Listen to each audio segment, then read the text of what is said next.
고난주간 특세의 귀한 걸음으로 함께 하신 여러분은 하나님의 축복과 사랑의 통로이십니다. 사람의 몸으로 오셨기에 당하신 고난이 오늘 이 시간 하나님의 무한한 사랑으로 느껴지는 시간 되시길 소망합니다. 찬양하시겠습니다.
기도하겠습니다.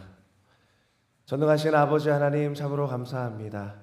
고난 주간을 묵상하며 하나님의 말씀을 나누게 하시고 또한 주님께 간절히 기도할 수 있도록 우리의 발걸음을 인도하여 주시니 그네 감사합니다.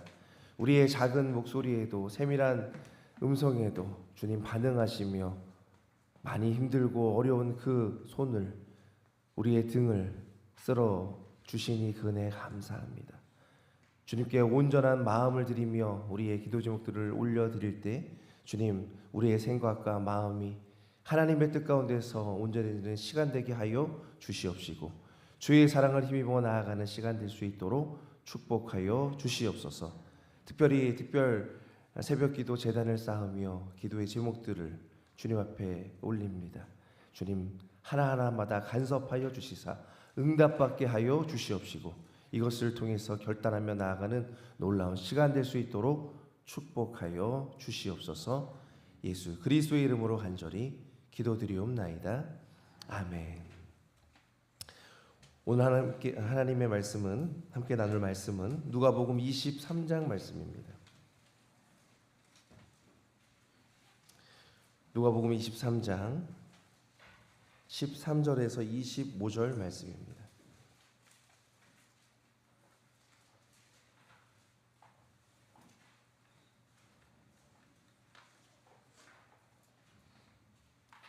누가복음 23장 13절부터 25절 말씀 찾으신 줄 알고 제가 먼저 읽겠습니다. 빌라도가 대제사장들과 관리들과 백성을 불러 모으고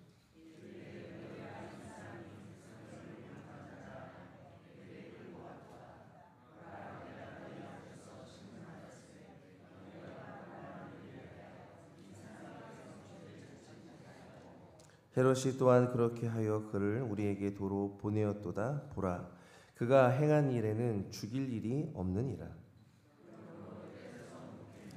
우리가 일제히 소리 질러 이르되 이 사람을 없이 하고 바라바를 우리에게 놓아 주소서 하니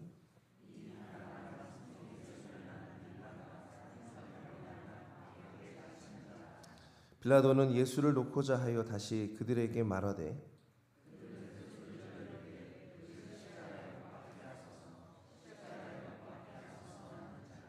빌라도가 세 번째 말하되 이 사람이 무슨 악한 일을 하였느냐? 나는 그에게서 죽일 죄를 찾지 못하였나니 때려서 놓으리라 하니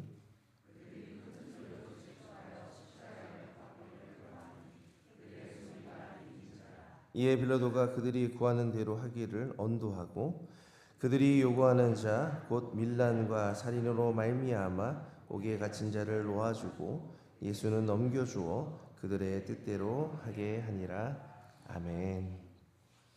고난주간 새벽기도를 맞이하는 것은 우리에게 남다른 의미가 있습니다.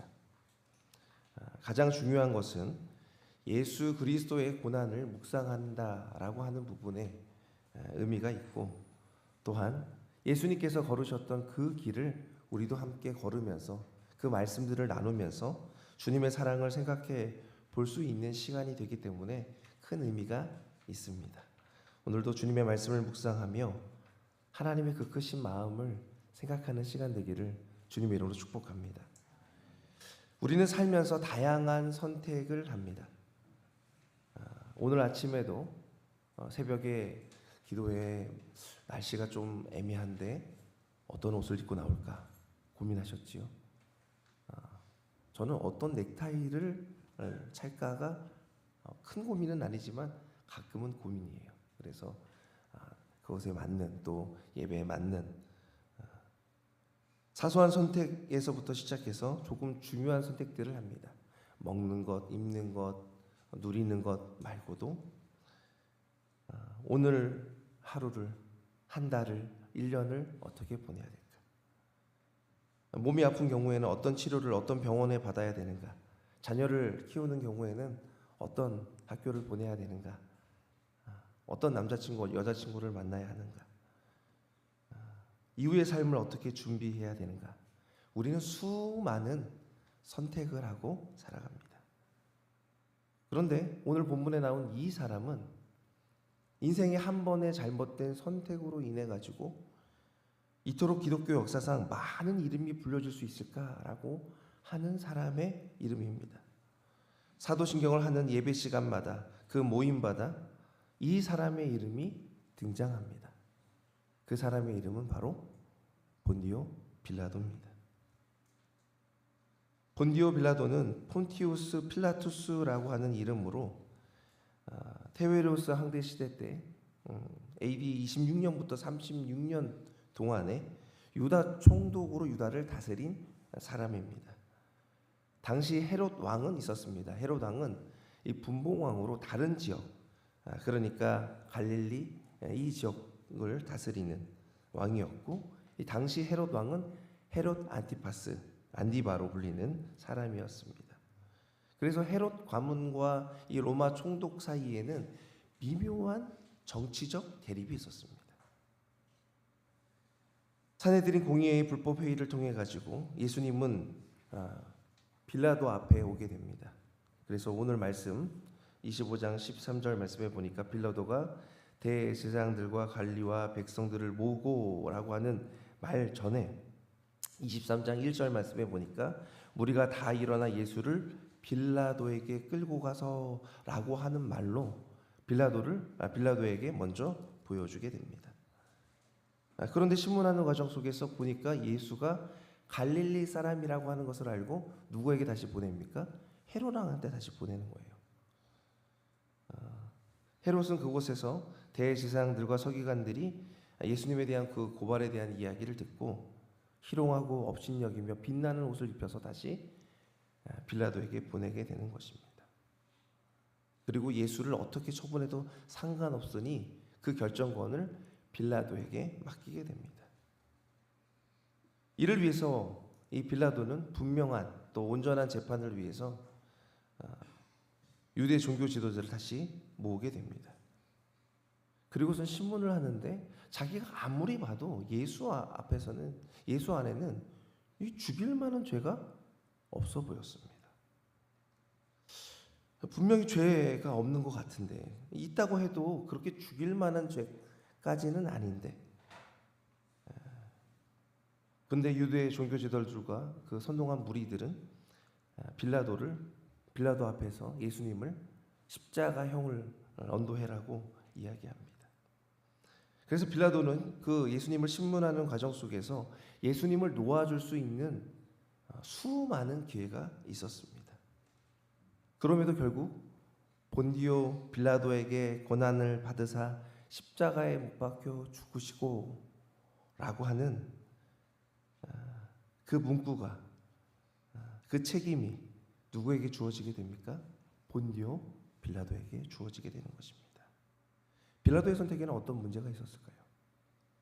이 부분을 통해서 우리가 우리의 인생 속에서 믿음으로 선택해야 되는 수많은 일들을 잘 판단하여 선택하고 예수님이 원하시는 길을 살아가는 시간이 되기를 원합니다. 이 빌라도의 선택에는 두 가지 잘못된 선택이 있었습니다. 첫 번째는 어떤 선택이냐면 자신이 발견하지 못한 죄를 군중의 소리로 선택하게 됩니다. 빌라도는 예수님을 신문합니다. 그런데 무엇을 발견하지 못하지요? 죄를 발견하지 못합니다. 그래서 23장 16절 말씀에 보니까 그러므로 때려서 놓겠다라고 말합니다. 타협안을 제시합니다. 고발한 대제사장과 그 무리의 화를 누그러뜨리게 하려고 빌라도는 예수님을 죽이고 싶지는 않지만 그 죄를 묻긴 물어야 돼가지고 때려서 놓겠다.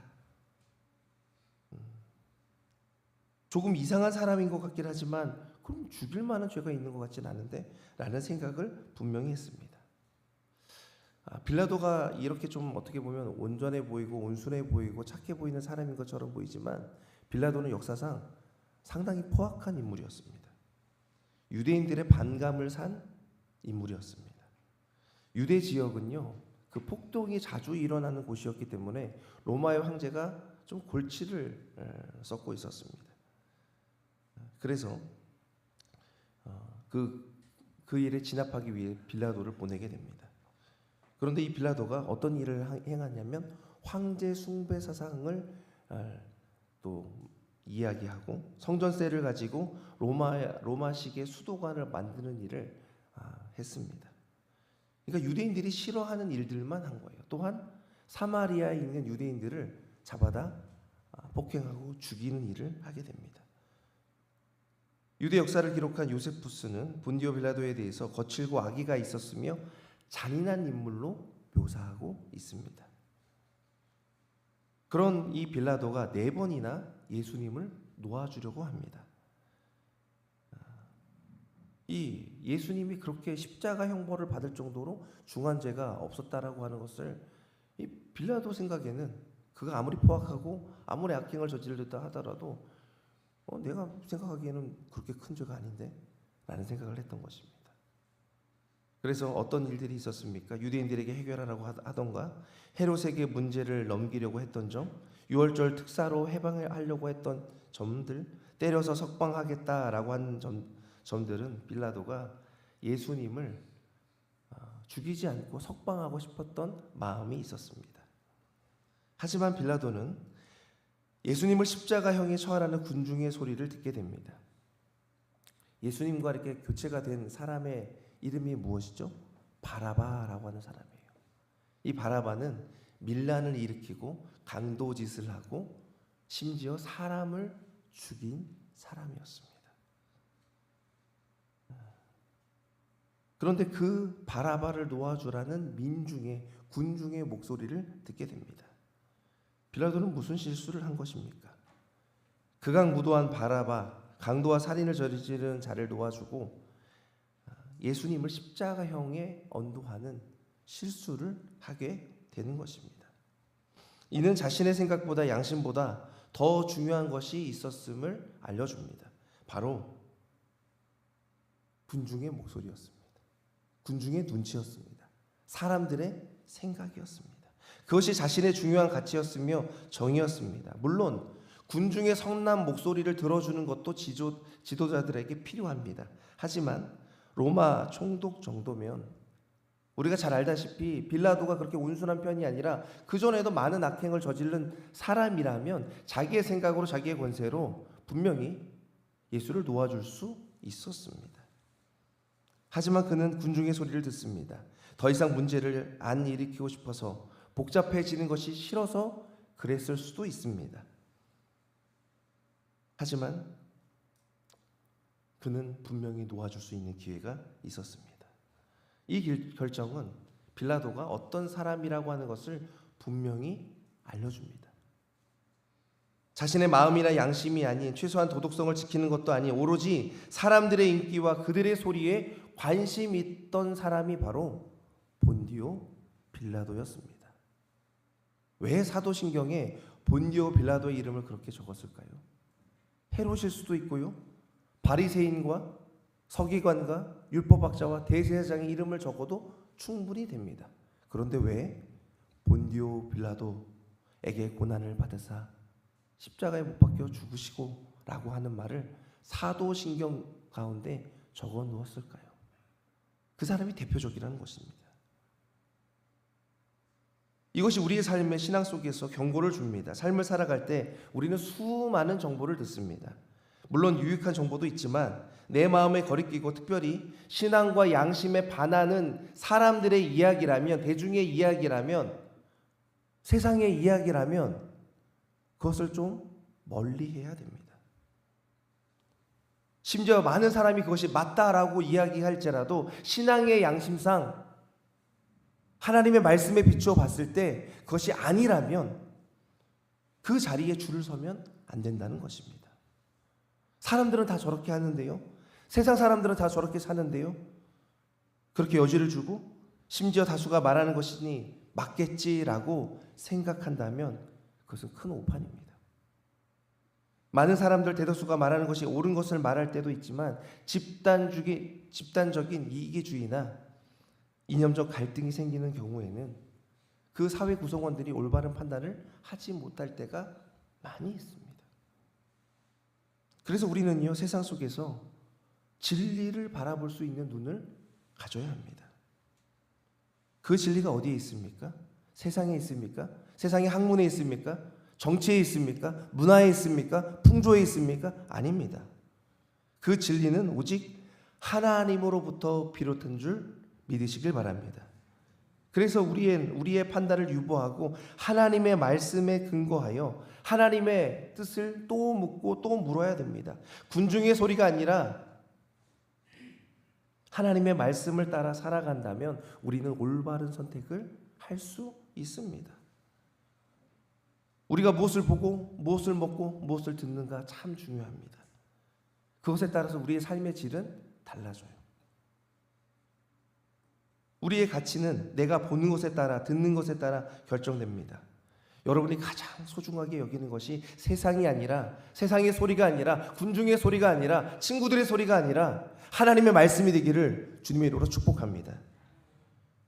이렇게 결단하며 새벽 기도로 섬긴다면, 고난주간을 주님께 드린다면 분명히 하나님께서 우리의 삶을 말씀으로 변화시켜 주십니다. 신명기 6장 5절, 너는 마음을 다하고 뜻을 다하고 힘을 다하여 내 하나님 여호와를 사랑하라.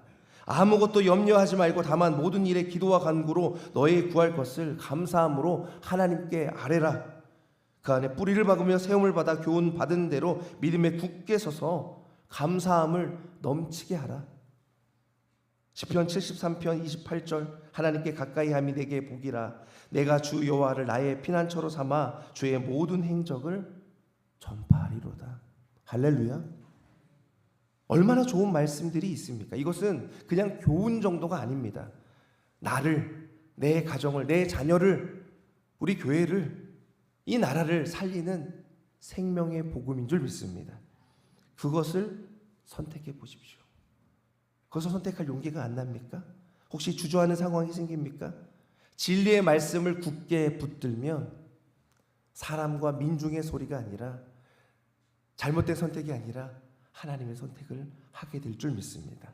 한 번이 어렵지, 한 번 하게 되고 두 번 하게 되고 세 번 하게 되면 그것이 좋은 습관이 되어 그 습관을 따라 기도하며 습관을 따라 말씀을 보며 그 말씀을 가지고 선택하는 놀라운 길이 열리게 됩니다.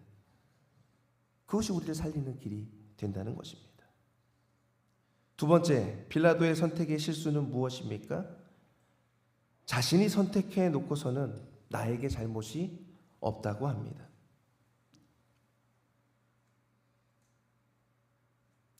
책임을 지려고 하지 않는 마음이 빌라도에게 있었습니다. 빌라도는 예수를 십자가에 처형하라는 목소리를 들었지만 그는 분명히 알고 있었어요. 유대인들이, 대제사장과 서기관들이 예수를 시기해서 그런다라고 하는 것을 알고 있었습니다. 또한 마태복음에 보면 그의 아내가 이런 말을 합니다. 꿈에 그 사람으로 인해 애를 많이 태웠다. 그 사람을 해치지 마세요. 뭔가 찜찜한 상황이었어요. 그래서 예수를 여러 번 빌라도도 놓아주려고 했습니다. 그럼에도 예수를 죽이라는 소리를 듣게 되고, 그래서 마태복음에 보면 빌라도는 그 유대인들 앞에서 손을 씻습니다. 마태복음 27장 24절 말씀입니다. 빌라도가 아무 성과도 없이 도리어 밀란이 나려는 것을 보고 물을 가져다가 무리 앞에서 손을 씻으며 이르되 이 사람의 피에 대하여 나는 무죄하니 뭐라고요? 너희가 당하라. 나는 무죄하다. 나는 상관없다. 너희가 알아서 해라. 아니 내가 헤롯한테 보냈더니 다시 헤롯이 나한테 보내는 이 일, 왜 이런 일이 있는가? 아, 이거 일을 미루려고 하는 거구나. 그런데 이 선택이 무슨 일을 가져다 줍니까? 본디오 빌라도에게 고난을 받아사 십자가에 못 박혀 죽으시고 라고 하는 이 본디오 빌라도의 실수가 있었음을 이야기하게 됩니다. 삶은 계속적인 선택의 연속입니다. 무엇을 할까 말까. 그런데 그것을 선택해 놓고 나에게 책임이 없다고 말할 때가 있습니다. 그것은 참 무책임한 발상입니다. 여러 번 묻고 자신의 생각이나 신념대로 하지 않고 너네들이 그래서 그런 거야. 이거는 행정 절차가 그래서 그런 거야. 아닙니다. 그것은 빌라도의 선택입니다. 우리에게도 이런 마음이 존재하죠. 아이들이 어려서 막 길을 가다가 넘어지게 되면 할머니들이 손 붙잡고 있다가 이제 요즘 많이 안 그러시는 것 같은데 그런 실수를 하시더라고요. 애가 분명히 잘못하다가 넘어졌는데 아이고 이 도로가 잘못했네. 돌이 잘못이야. 뗐지. 그러면 됩니까? 안 됩니까? 안 돼요. 그 아이는 금방 달랠 수 있을지 모르겠지만 그 바닥을 잘못하고 그 돌을 잘못하고 그러면은 누구 탓하게 되는 사람으로 길러지게 된다고 합니까? 남 탓하는 사람. 자기가 실수한 것을 인정하지 않는 사람으로 키워진다고 합니다. 이런 어린아이 같은 마음이 자라면 자기 중심적으로 변합니다. 그래서 자기가 생각하고 판단하는 것이 모두 맞게 여겨집니다. 제가 그저께 대화를 하다가 확신범이라고 하는 용어를 들었어요. 확신범이란 종교, 사회, 정치, 사상 관련된 신념을 갖고 내가 이것이 맞다, 옳다. 그래서 저지르는 범죄에 대해서 이건 어쩔 수 없는 상황이니까 나를 용인해 달라라고 말하는 죄인들을 부르는 말이 확신범이라고 합니다. 지금 나라 상황이 이래서 코로나 이후라서 우리 가정 형편이 그래서 교회와 목회자가 잘못해서 심지어 하나님이 세상을 잘못 만드셔서 내가 이 모양 이 꼴로 살아가는 거예요 라고 말한다면 그것은 우리의 잘못을 인정하지 않는 부분이 됩니다. 내가 한 잘못은 돌아보지 않고 주변과 상황을 탓하는 사람이 될 수 있다는 것입니다. 이런 사람의 신앙을 무슨 신앙이라고 하는 줄 아십니까? 때문에 신앙이라고 그래요. 너 때문에, 당신 때문에. 제가 손가락질을 잘해야겠네요. 누구 때문이라고 말을. 다른 상황 때문에, 코로나 때문에.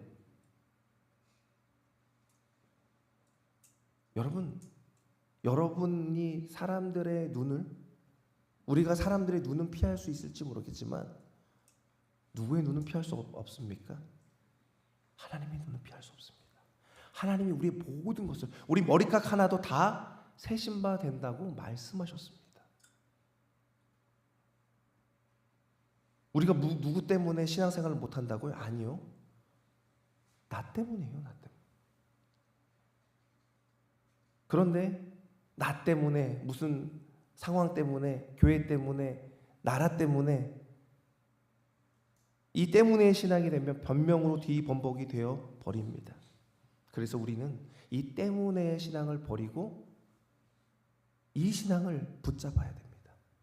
무엇이냐면 덕분에 신앙입니다. 코로나 덕분에, 우리 교회 덕분에, 이 나라 덕분에, 당신 덕분에 내가 고통 속에서 인내를 배웠습니다. 어려움 속에서 사랑을 배웠습니다. 이 괴로움과 고통 속에서도 그럼에도 불구하고 예수님을 바라볼 수 있는 신앙을 갖게 되었습니다. 라고 나아갈 수 있습니다.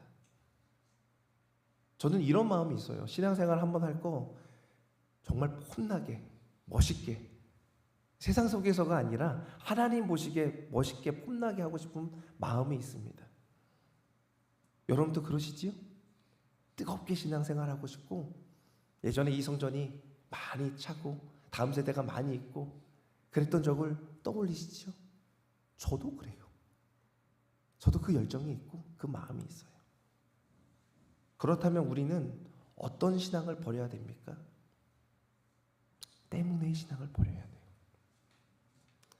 본디오 빌라도 같은 때문에 그 불신앙을 버리시길 소망합니다. 그리고 그럼에도 불구하고 라는 덕분의 신앙을 찾아가야 됩니다. 그것을 내 입에 붙여야 돼요. 마음에 가득 채워야 됩니다. 난 그럼에도 불구하고 이런 상황 덕분에 다시 일어선다. 왜요? 우리의 신앙의 근거가 사람에게 있는 것이 아닙니다. 나에게 있는 것이 아닙니다. 누구에게 있습니까? 우리의 산 소망은 오직 예수 그리스도에게 있는 것입니다. 예수님은 우리를 사랑하사 죽기까지 그 몸을 내어 주셨습니다.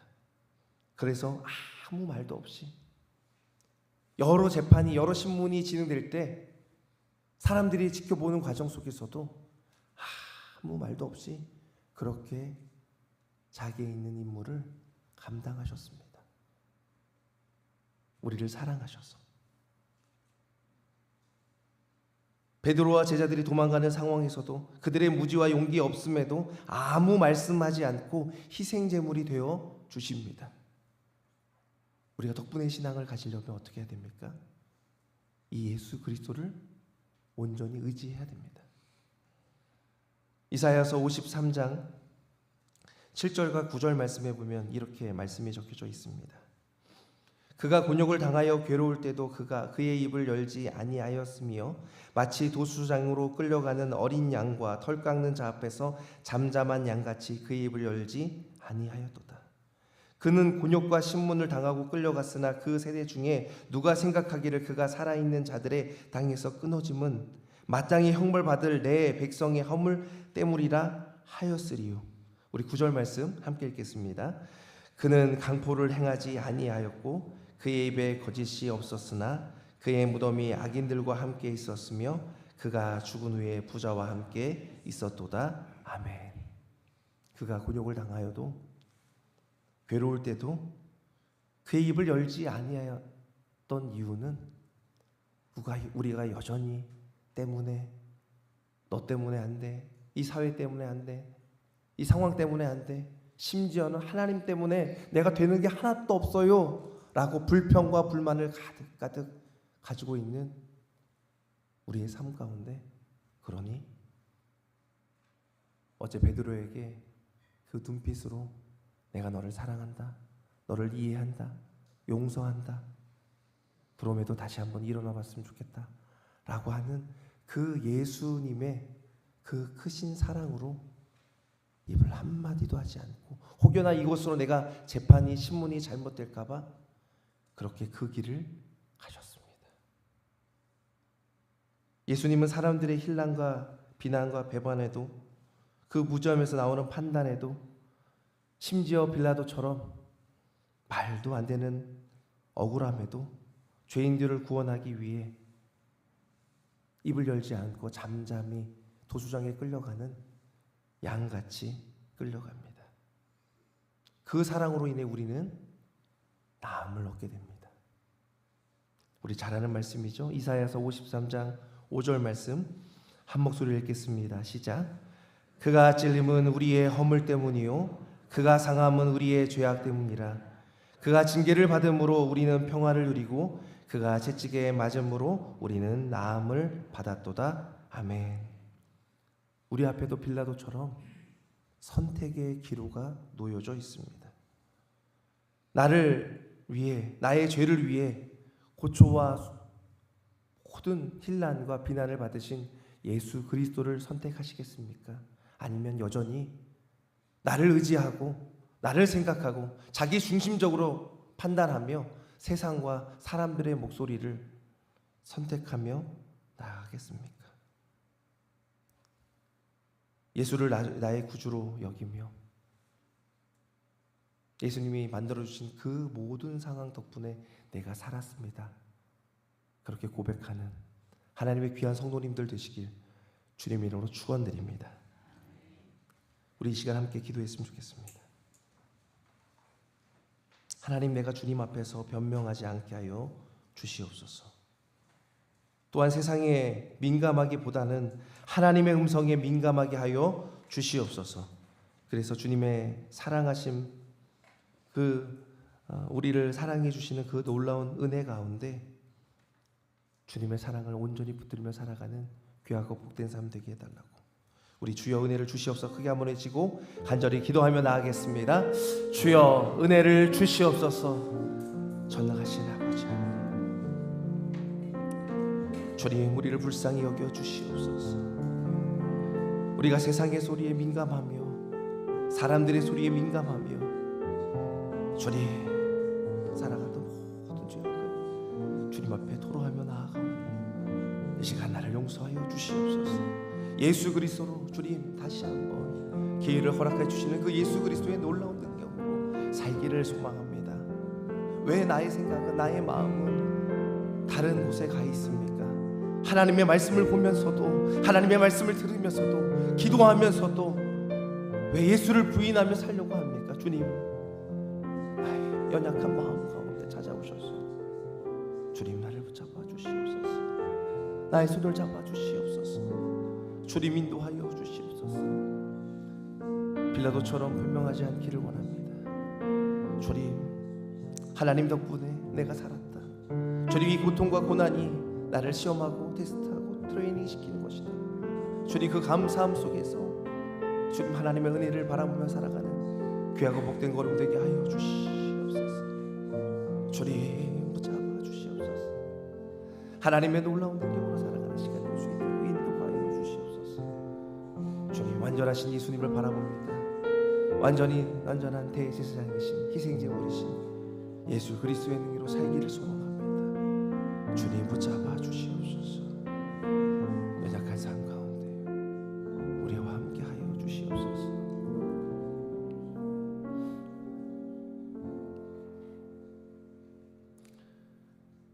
아버지 하나님, 감사합니다.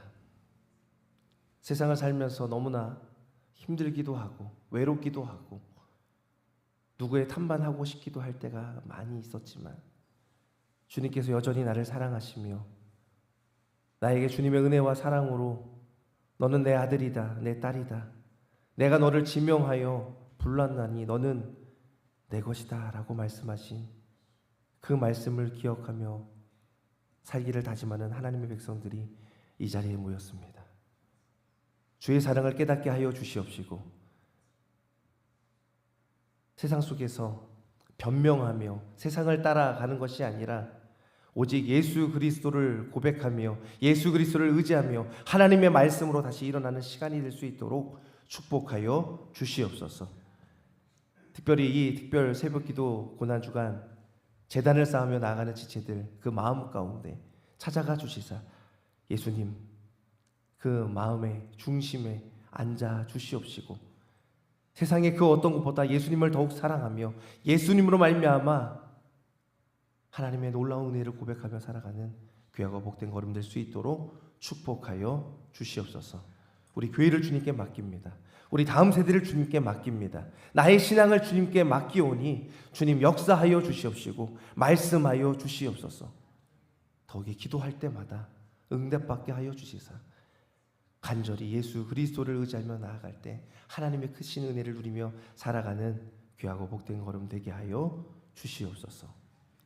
우리의 오늘의 삶도 또한 우리 평생의 삶도 주님께서 주장하여 주실 줄 믿사오며 우리를 너무나도 사랑하시는 예수 그리스도의 이름으로 간절히 기도드리옵나이다. 아멘. 하늘에 계신 우리 아버지, 아버지의 이름을 거룩하게 하시며 아버지의 나라가 오게 하시며 아버지의 뜻이 하늘에서와 같이 땅에서도 이루어지게 하소서. 오늘 우리에게 일용할 양식을 주시고 우리가 우리에게 잘못한 사람을 용서하여 준 것 같이 우리의 죄를 용서하여 주시고 우리를 시험에 빠지지 않게 하시고 악에서 구하소서. 나라와 권능과 영광이 영원히 아버지의 것입니다. 아멘. 우리 개인적으로 가지고 있는 기도의 제목들 또한 특별히 다음 세대를 위해서 다음 세대가 이 세대의 문화를 따르지 않기를 원합니다. 이 공허하고 가난한 마음에 예수 그리스도의 마음이 심겨지게 하여 주시옵소서. 그렇게 간절히 기도하시고 들어가시면 좋겠습니다.